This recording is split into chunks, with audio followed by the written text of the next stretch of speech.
You know who needs 100 amazing job search tips and advice? You do, and they're a gift to you from me.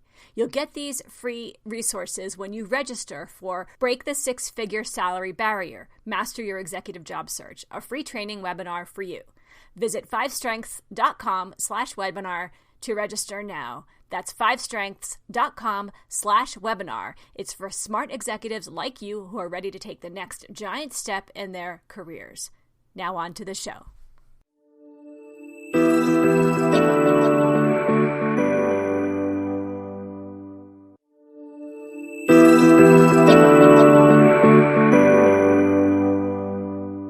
Hello, this is Amy L. Adler, Executive Resume Writer of 5 Strengths Career Transition Experts. Today I'd like to tell you about the 5 people you need to know on LinkedIn for your executive job search. There are 5 people you need to know on LinkedIn to advance your executive job search, and these are the people whose insights you will find helpful when you are in the process of exploring new roles, interviewing, and evaluating job search offers, but they're not who you think. The first person you need to know is a peer in another industry. So often we connect on LinkedIn with our own colleagues in our own company or in companies similar to our own. LinkedIn loves that we're part of a peer group, and actually the platform judges us and judges our relevance by the company we keep. However, as you search for a new role, you should consider exploring outside your company and outside your industry to learn what others at your level do and believe. At a minimum, you'll uncover the parallels between your job and your peer's job, but more likely you'll discover the gaps between what you currently do in your job function and what a day in another industry might look like for the exact same job function. This sort of analysis will help you evaluate your own skill set, and perhaps it will help you set your job search strategy on a forward path if you don't necessarily want to stay in your current industry. The second person you need to meet is a superior in another industry. If you've ever wished you had a quote-unquote fairy godmother who could advise you on something sensitive, yet specifically related to your career, then this is your opportunity to find that mentor or trusted advisor. Perhaps this might be an executive in another industry, so they won't necessarily know your particular company or how things in your division work. But this person is a trusted expert in their own industry, and they're likely to have some insight into the way things generally work. As you will make it eminently clear in your request for 10 or 15 minutes of this person's valuable time that you are not trying to take advantage of their position to get yourself a job in their company.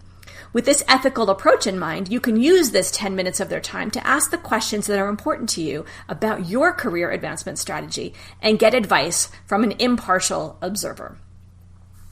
The third person you need to have on your LinkedIn connection list is a recruiter specializing in your industry. Although your LinkedIn profile might not advertise that you're seeking a new executive role, perhaps to protect the position you currently have, you might want to connect with a specialized recruiter or two before you go into job search mode fully. First, you have to do some research to figure out which recruiters regularly place candidates in your industry and in your job function. And remember, these recruiters who might also place candidates in your company probably won't try to place you in another company, as this is a breach of ethics. So instead, with some discreet inquiries or a quick Google search, find the right recruiting firm and the right recruiter within that firm, and send a brief, polite invitation via LinkedIn to connect with one or two of these people. Remember, however, that recruiters do not work with you or for you. They work for the companies that pay them their fees for placing executives like yourself with unique and rare skill sets. So you might want to mention in your introductory note exactly what your unique selling proposition is. And in any case, don't ask them to find you a job. That is not what they do. Again, if you follow the money, they're getting paid by the companies who need rare and unusual talent. So be that rare and unusual talent when you're talking to these recruiters. The fourth person you need to know is a peer in a company that interests you. Your first thought in connecting with someone in a company that you're targeting might be to go straight to the hiring executive. Rather than initiating a relationship with a company with an implied request for a position, start by connecting with people at your level, or below your level for that matter. They might have some unique insights into the way the company works, and it's likely easier to make a friend with someone at your own level than with someone who sits at a level far above yours. Down the road, this person might be willing to go to bat for you with his or her own manager or the manager of another department, simply on the basis of the good relationship you have built over time. It's always a good idea to build this kind of advocacy within the organization, so when the hiring executive comes around to people and says, hey, do you know so-and-so? They say, yes, we know who this person is, and we know they're a solid citizen, and we would love to be the conduit to introduce you to them. Last person, number 5. The connector in any industry. It might help you to get to know with and connect with on LinkedIn a few LinkedIn Lions or connectors. Lions are LinkedIn Open Networkers. That's an acronym. These are people who seem to know everyone and have connections across industries and across companies.